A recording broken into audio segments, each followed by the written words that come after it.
Ever cut someone off and never looked back? Right, I did, if so. My big career move, Jason said with that practice smirk he saves for holidays, was leaving tech because I couldn't cut it, right, and it landed the way he wanted. Loud enough for the table to hear and soft enough that he could pretend it was a joke if anyone pushed back, and while a couple of cousins gave those polite laughs people give when they want to be on the winning side of a moment. I just took a breath and let the sting pass because I knew what he did not, which is that sometimes the smartest response is to let the other person talk until they have nowhere left to go. I am not going to sit here and pretend it did not hurt, because it did, not because I believe him, but because it is exhausting to be assigned a role in your own family that you did not audition for and do not deserve, where every choice you make is interpreted as proof that someone else is right about you, and even when you are fine with your choices in private, it is different when the commentary shows up in front of everyone. And the easiest move would be to snap back with a line that would make the room gasp, but I have learned that those lines feel good for about a minute, and then they own you. So I let him keep going while he warmed up the old material about stock grants and product launches, and how some people confuse passion with quitting, and I watched the faces around the table do what they always do, which is tilt in his direction because he sounds like a press release and people love a press release, and I could feel that familiar heat in my chest, the one that says either defend yourself or leave, and I did neither because this time I had something better than a retort. I had patience and a clock that was quietly ticking in my favor.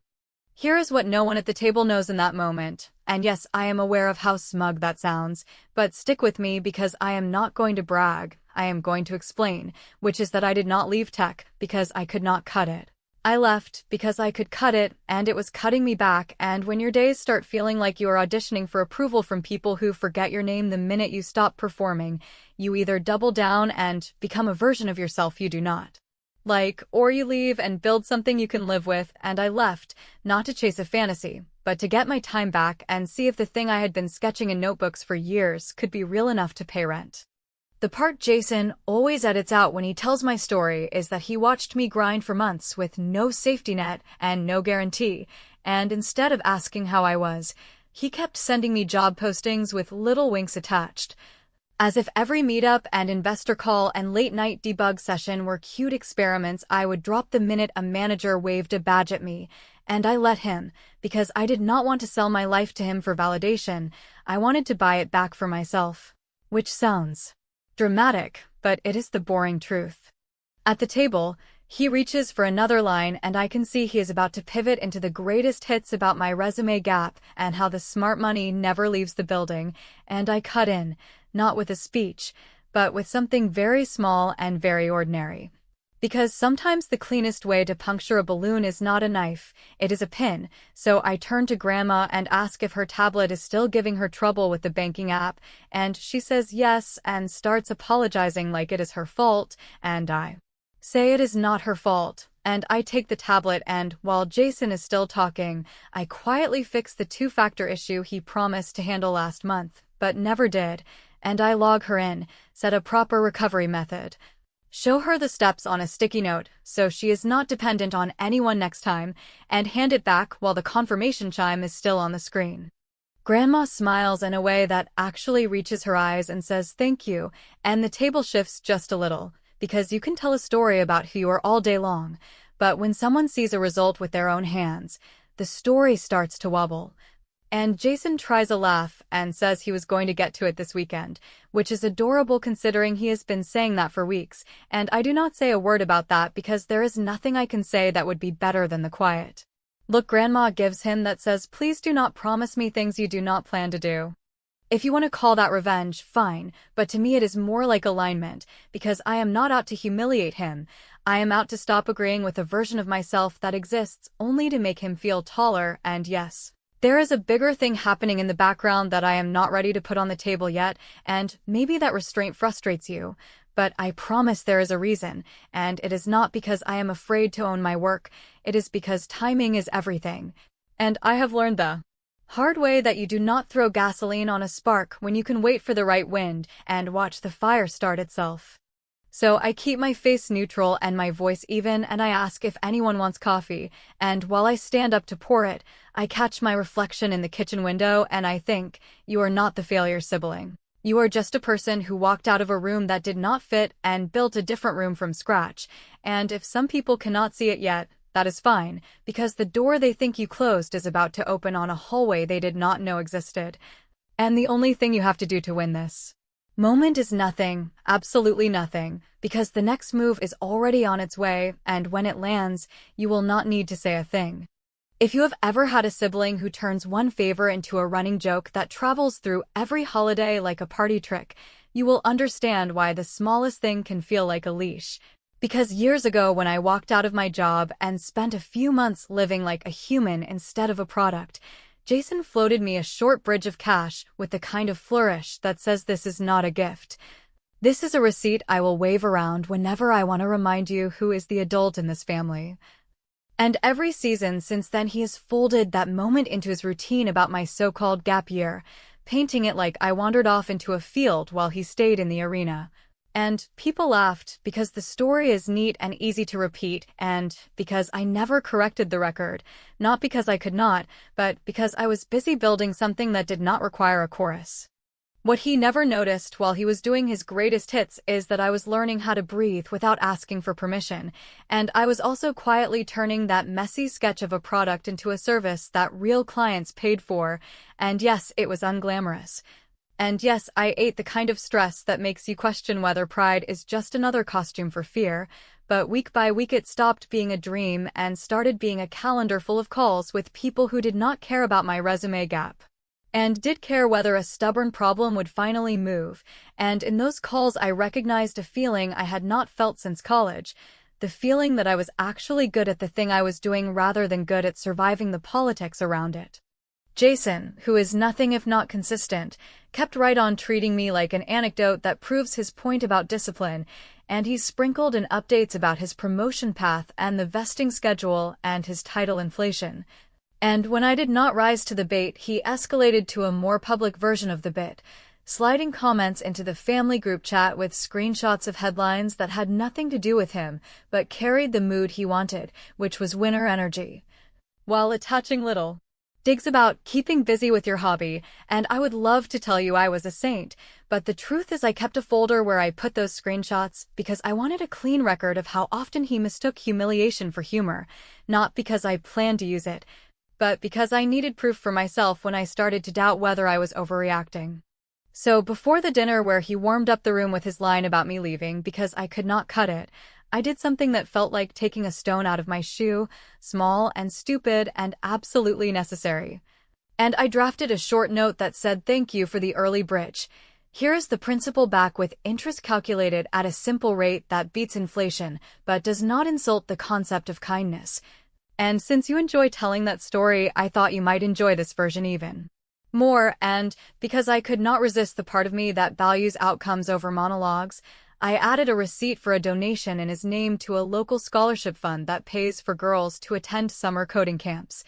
which I picked not to be cute, but because I wanted his favorite narrative to seed something useful instead of just echo in our family forever. When dessert came out, I slid the envelope across the table with a smile that said we are closing a tab, not opening a fight, and he did the exact thing I knew he would do, which was tear it open like he was about to unmask a prank. And then he went still in that way that only happens when a person realizes the thing they have been balancing on has been quietly removed, and he tried to laugh and say this was unnecessary, and I said I agree, it always was, and Grandma asked what it was because her curiosity is a force of nature, and he muttered something about paperwork while folding the letter so sharply you could have cut fruit with the crease, and I let the moment sit because the room did the rest, recalibrating in that soft way that is hard to measure, where people who used to tilt toward him now look at me like maybe the story is not as simple as they were told. Call it petty if you want, but for me it was like reopening my own front door, because the loan was never about money, it was about permission, and once I returned it with interest and a bow, I was done paying for the privilege of being underestimated. And if you need a cleaner revenge than that, I will offer you this, which I did not say out loud but carried home like a match in my pocket, that after I washed the dishes and hugged Grandma and drove away, my phone lit up with a late message from counsel that the final document had been countersigned, that the integration timeline had been accepted, and that the code name on the cover sheet matched the label printed under the logo on the badge Jason wears every single day. Which meant the next laugh would not belong to him, and the only decision I had to make now was how long I wanted to wait before letting the rest of the family learn what those letters actually stood for. People think acquisitions are glossy announcements and champagne, but what they really are is weeks of quiet paperwork stitched to nerves that hum like live wire while you pretend to be calm on calls where everyone says words like synergy and runway as if they are not just trying to make sure the floor does not give way under their feet. And in that stretch, I learned to speak in a different register, one where I could tell a lawyer named Ethan that our value was not a pitch deck but a pipeline. That paid on time, and I could tell a partner named Mara that if we moved fast we could take a team that was drowning in marketing promises and turn it into a small, profitable engine that did one tight thing very well and build for it. Which is not a fairy tale, but a discipline that makes a lot of loud people disappear from your calendar. You already know Jason's company because you have seen the type 100 times, all hands and branded hoodies and pep talks about velocity that somehow never make it past the slide deck. The kind of place where headcount is a bigger flex than customer retention. And when the markets tightened and lenders stopped nodding along, the cracks were not subtle. They were the kind you can hear through a closed door. And while he was posting about team offsites and culture, the board was chatting quietly with buyers about asset relief and earnouts, which is the polite phrase for pulling a company apart like a sweater and keeping the pieces that will not unravel in your hands. I built my thing the unglamorous way with invoices and a churn line I stared at like it owed me rent, and when the call came from a banker who had never heard of me the year before but now used my name the way people do when they need something, I did not flinch. I asked for the books, and when I saw the truth on those sheets I did not get intoxicated by the brand or the headcount or the photos. I got interested in the 3 products that actually had traction and the 1 team that shipped on time, and I sketched a carve-out that would leave the noisiest parts on the curb while we took the core inside and fed it real food, which is how you flip a story without ever saying the word revenge. We signed the non-disclosure. The diligence crawled over everything. Our counsel tightened the reps, and I learned that the most dangerous part of a big moment is not the decision, but keeping your mouth shut while you wait for the signatures to stack the way they need to. Because nothing ruins a clean reveal like a leak, and yet I still had to live in the same family where my brother played MC over a story that was about to be out of his hands, so I did something that felt small and mean and also absolutely justified, which was to decide that when the reveal came I did not want it in my voice, I wanted it in Grandma's, not because I needed her to fight my battles, but because truth from her mouth would not sound like a victory lap or a clap back. It would sound like the floor rearranging itself under a man who was sure he owned the room. When I fixed her tablet the other day, I did not only repair the login and add the recovery number, I also set up a handful of alerts she could actually use. No ad storms, just the local paper's business feed, the regional tech roundup,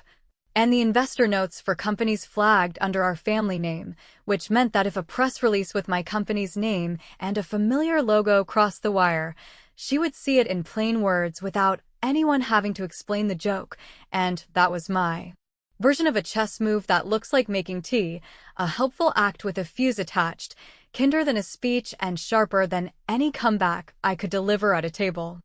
If you are wondering whether I had a moment where I almost blew it, yes I did, on a late-night call when the banker tried to slide in a clause that would keep a certain senior hire in place for longer than the transition warranted. And even though I could have swallowed it to get to the finish line, I pushed back because I will not inherit anyone's bully as a condition of closing, and Mara backed me and Ethan rewrote the line, and when the other side hesitated we held our breath and waited, and then the countersignature landed the next afternoon and the closing schedule clicked forward, and I put my phone face down and told myself out loud that I would not tell a soul until the embargo lifted. Not my parents, not my cousins, not the friend who always knew first, because this win needed silence to stay clean. And because every story in this family seems to require a ribbon around it, I tied mine in a way that made me laugh when I was finally alone in the kitchen. Because after reviewing the press plan and the embargo times and the integration memo that would go out to their staff before the public heard anything, I drafted one more email that was not on the schedule. A plain note for a single recipient that said you might see something in your news feed tomorrow morning around breakfast, and if you have trouble opening the link, just tap the blue icon in the top right because I fixed the permissions, and I signed it with a heart I did not send because this is not that kind of movie, and I queued it in drafts so I could hit send after I slept, which was my quiet way of choosing who would hold the microphone when the first domino fell. If you want a revenge beat more obvious than that, I can add this detail, that while Jason kept flexing in the group chat about a panel he would moderate at a recruiting event, I used the last hours before close to extend an offer to a junior engineer he had sidelined for months for asking unpolished questions, a kid who ships and cares and asks for feedback even when it stings. And I told him that if the deal closed he could report to me on a team that measures output instead of swagger, and when he said yes, I felt the kind of satisfaction you do not post about because it lives deeper than applause, and then I turned off my phone, set an early alarm, and told myself that the next time Jason made a joke about who could or could not cut it, I would not need to interrupt him, because the news would do it for me, and the only choice I would have to make at that table would be whether to sip my water or smile when Grandma raised her eyebrow and asked the question that would end his routine. In one gentle line. Family dinners in our house have always carried that thin layer of performance, the kind where people show up rehearsing small victories they want mentioned and rehearsing small wounds they want ignored. And every person knows that if you sit too long in silence, someone else will take the floor and run with it, which is exactly why Jason thrives at them, because he treats each one like a quarterly update where the audience is captive, the slides are invisible, and the only metric that matters is whether people laugh or nod in the right places. I walked in already knowing how the night would go, because his script never changes. It only recycles with small upgrades, and even as he passed the salad down the line, he was already tilting toward the chair he uses like a stage, waiting for the right beat to deliver the opener that always sets him up as the accomplished one and me as the sibling who went wandering. When he leaned back with his fork still in his hand and dropped the line about me leaving tech because I could not cut it, the room followed the choreography it has learned over years, a couple of nervous laughs from cousins who do not want to be targets themselves, a grin from an uncle who enjoys conflict more than dessert, and a set of eyes from my mother that begged me to please not make a scene, because to her peace is more valuable than fairness. I did not flinch, not because it did not sting, but because I had already run the scene in my head 100 times, and I knew the script was about to collide with something he could not control.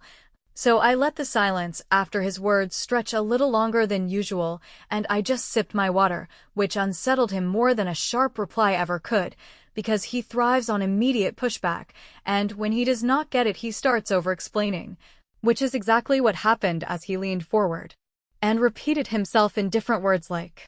a comedian who realizes the punchline landed flat. I had no plan to speak, not yet, because the reveal was not mine to make, and I wanted it to arrive in a voice that would not sound like revenge. Which is why when Grandma cleared her throat and shifted the weight of the conversation with that small, but unmistakable authority only she carries, the table stilled in a way you can feel in your ribs. And she looked at Jason not with anger, but with the sort of curiosity that slices sharper than anger, and she asked the one question that no one else in the room had the courage or context to put into words. Isn't your company the one that bought hers last week? The pause that followed was not theatrical, it was surgical, a space where you could hear the clink of silverware against porcelain and the nervous throat clear of someone trying to make sense of the collision they just witnessed, and for the first time in years. Jason's face betrayed the thing he always worked hardest to cover, which was not dominance, but doubt, because the room no longer belonged to him. It belonged to Grandma and her question, and everyone understood at once that the story they had been fed about the successful brother and the floundering sister did not match the facts scrolling across business feeds that none of them had read until she brought it into the open.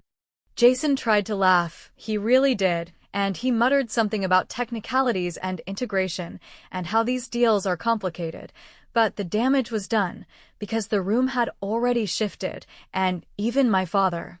who has spent most of his life buffering Jason's ego with quiet nods, looked down at his plate in a way that told me he was replaying old assumptions against new evidence and finding cracks he could not smooth over. I said nothing, not because I did not have a dozen lines ready, but because silence was finally working in my favor, and every second Jason stumbled to reframe the narrative was another second where the power tilted away from him and back toward me. And it was the cleanest feeling of justice I have ever experienced, sharper and more satisfying than any speech I could have delivered.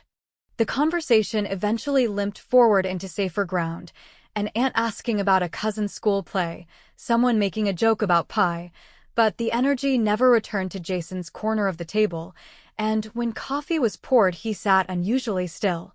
chewing on thoughts he could not make jokes out of, while I excused myself to help Grandma in the kitchen, where she whispered, without looking up from the mug she was setting out, "I hope you know I've been proud of you the whole time. I just wanted him to hear it in words he couldn't dodge, and I nodded because anything I said would have broken the weight of that moment. What I carried out of that room was not gloating, because gloating fades fast, but something steadier, the knowledge that a single well-placed truth can undo years of rehearsed humiliation. And the best part is you do not have to swing the sword yourself when someone else is willing to name the fact everyone else was too polite to mention. I left that night without raising my voice, without needing to defend my choices, and yet for the first time I felt like the room finally saw me not as the failed sibling, but as someone who had built something real and let the facts speak louder than the noise.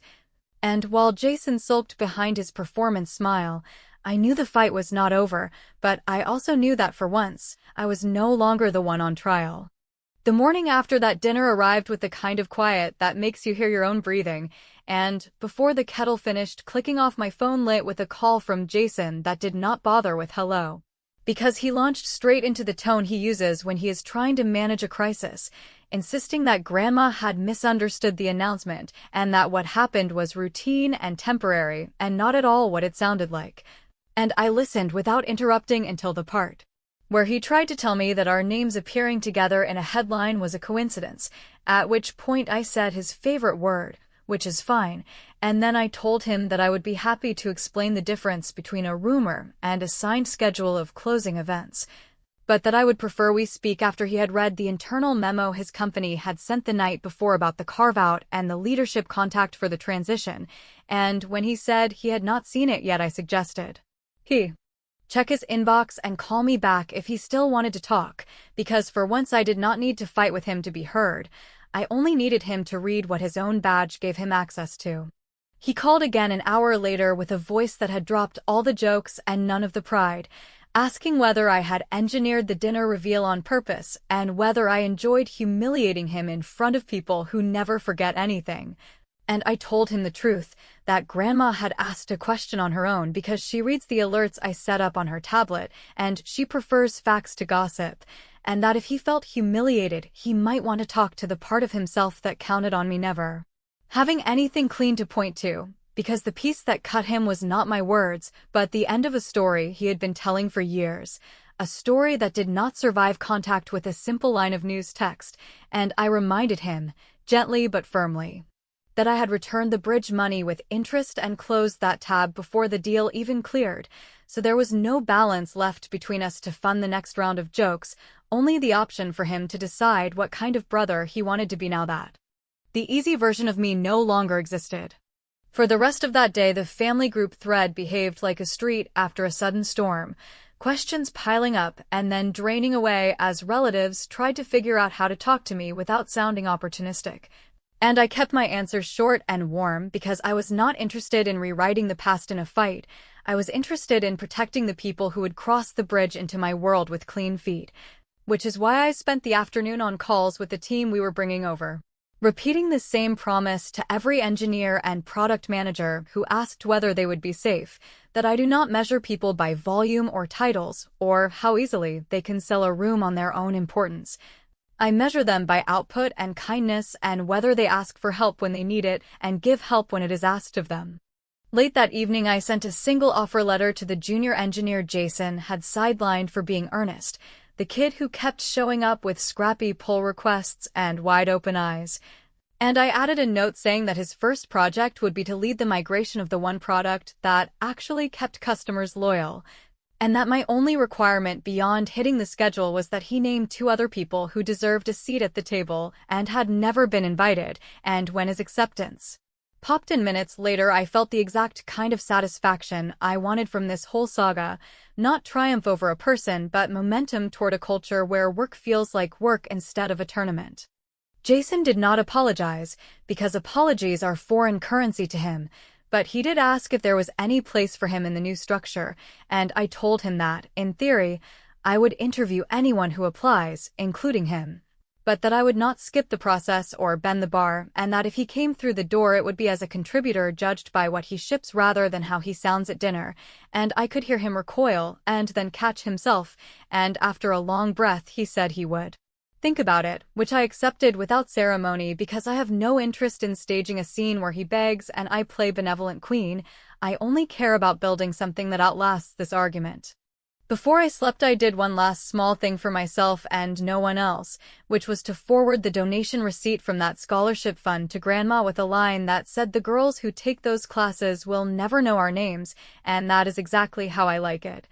And she wrote back with a single sentence about being proud of what I had made with my life, and I put the phone face down and allowed the quiet to expand until the room felt bigger than it had ever been, because the final move-in. This whole plan was never the headline or the silence at the table or even the offer letter that made me smile. It was the decision to stop performing for a jury that only existed in my head and to close every tab Jason kept open on me, one by one, until there were none left to refresh, and if he ever decides to meet me in this new room, I will open the door. But if he stays outside rehearsing the old routine, that is his echo to live with, not mine.